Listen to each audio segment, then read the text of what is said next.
Hey YouTube, if there's anything you know about me, it's that I enjoy retro video gaming. And here's a console that you don't typically see. This is the TurboGrafx16. Came out at the same time as the Sega Genesis and the Super Nintendo, I should say. But this one definitely was a distant third here in America. And I always wanted to play one. I picked one up recently, and I can't just leave the console alone. I've got to mod it and have fun with it. And so that's what I did. First thing I wanted to do is an AV mod on it. And typically, if you flip it around, this proprietary connector on the back here, it's got composite video and left and right audio on it, but you need a special connector that clips onto the back of the system to be able to get that video signal. Otherwise, out the side here, it's got an RF video signal, which is just horrible.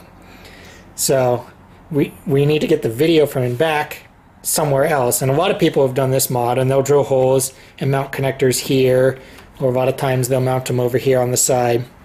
And I just wanted to try and do it with as few holes as possible.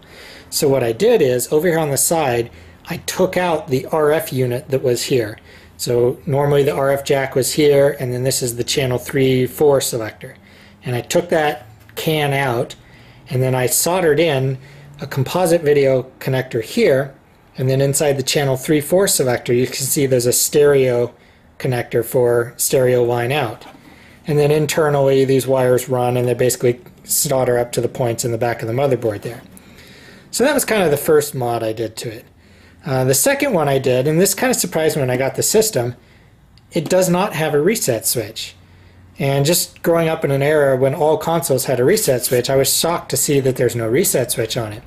There's, again, a pin on the back here that if you connect that pin to ground, it resets the system, but there's no switch. So I wanted to add a switch for that.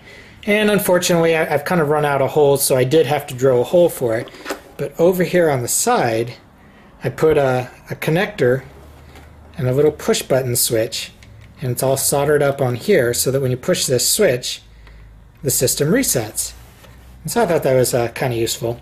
And then the last thing I did here, again, just kind of surprised me, the system does not have a power light. You turn it on and, ooh, there's a red sticker, and that tells you it's on. But, you know, we want a light. So I wanted to mount a light, but again, I didn't want to drill any holes. So what I did is, this right here, this is actually kind of a transparent sticker, and I peeled it up, cut a larger hole behind it, and then mounted an LED on the inside facing up towards this.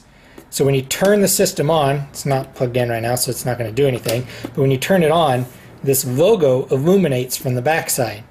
Really cool, actually. So if you check the show notes, I'll have a link to blog posting where I've got tons of pictures of the inside of the system where I did all the work, including wiring diagrams, and I show pictures of this when it's turned on and what it looks like. And in addition to doing all this modding, I also entirely recapped the system. So this one's good to go for another 20 years. Anyway, thanks for watching.